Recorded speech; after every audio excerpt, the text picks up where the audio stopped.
Hello বন্ধুরা, সকলে কেমন আছো? তোমাদেরকে বলেছিলাম যে হচ্ছে দিদা আসবে, না বলিনি আমি, সরি, লাইভে বলেছিলাম। তো ওই দেখো মোটকু ভাইটা আর ওই ভাইটা এসছে। ভাই তুমি একটু হাই করে দাও, করে দাও, হাই করে দাও।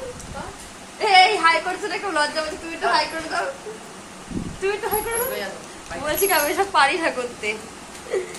তো এই যে এইখানে নিচে দিদা বসে আছে, উপরে বসছে না, দিদা হচ্ছে নিচে বসে আছে। এই যে দিদা, দিদা হাই করে দাও, হাই করো। চিপস খাচ্ছি, বলছে কি দিদা চিপস খাচ্ছে। আর আর মোটকু ভাই মিথ্যা কথা বলেছে ওখানে গিয়ে, জানো তো, যে আমি কিছু খাই না, তাই জন্য মোটকু ভাইকে চিপস দেয়নি। এই দেখো আমার চিপস, আর ওই দেখো ও চিপস খাচ্ছে, ওরা কেটে নিয়ে নিচ্ছে আমার থেকে। ও দেখো ও খাচ্ছে, আর মোটকুর হাতে দেখো কিচ্ছু নেই, ওকে দেয়নি। কেন বলো তো, ও হচ্ছে বলেছে কি দিদাকে ভালো সাজতে গিয়ে, এই দেখ যে আমি খাই না, ভদ্র সাজতে কি, তাই জন্য খাওয়ার গেছে, আমারটা নিয়ে নিয়েছে। কিন্তু কি বলতো, এখন তোমাদের সাথে কথা বলছি তো নিয়ে নিই, পরে তো আমি ঠিকই নিয়ে নেবো, বুঝছো না কেন, এখন নিয়ে আনন্দ পাই।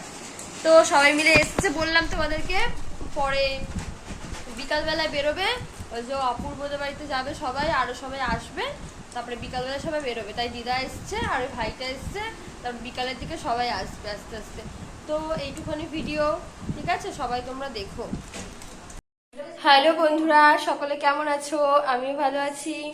এখন বাজে 5টা 10, আর এখন হচ্ছে সবাই একটু আগে আমাদের বাড়িতে এসেছিল, সবাই ঠাম্মা, দাদু, তারপরে হচ্ছে আর দিদা, তারপরে জেঠি, তারপরে হচ্ছে কাকাই, জ্যাঠান, সবাই এসেছিল। সবাই মিলে আমার হবু বরমাসের বাড়িতে গেল আজ, গিয়ে কথাবার্তা বলবে, একটু দেখতে গেছে সবাই। তো এখন বেরোলো, তাই জন্য একটু সাজগুজু করেছিলাম, বুঝলে। তা ওরা হচ্ছে, তা তোমাদের তো দেখালামই একটু আগে, যে ওই যে দিদা এসেছিল, ওই যে ভদ্রেশ্বর থেকে দিদা এসেছিল, দেখালাম তোমাকে, চিপস খাচ্ছিল যে দিদা। আর ভাইটা এসেছিল, ভাইটা যায়নি, ভাইটা রয়েছে ছাদের উপর ঘুরিয়ে বেড়াচ্ছে। তো কি বলবো, আর গরমে ঘেমে পুরো শেষ হয়ে যাচ্ছি। তো ওরা এক্ষুনি বেরোলো, জাস্ট তোমাদেরকে আমি জানিয়ে দিলাম, ঠিক আছে বন্ধুরা। তো এখানে ব্লগটা আমি শেষ করলাম, টাটা বন্ধুরা।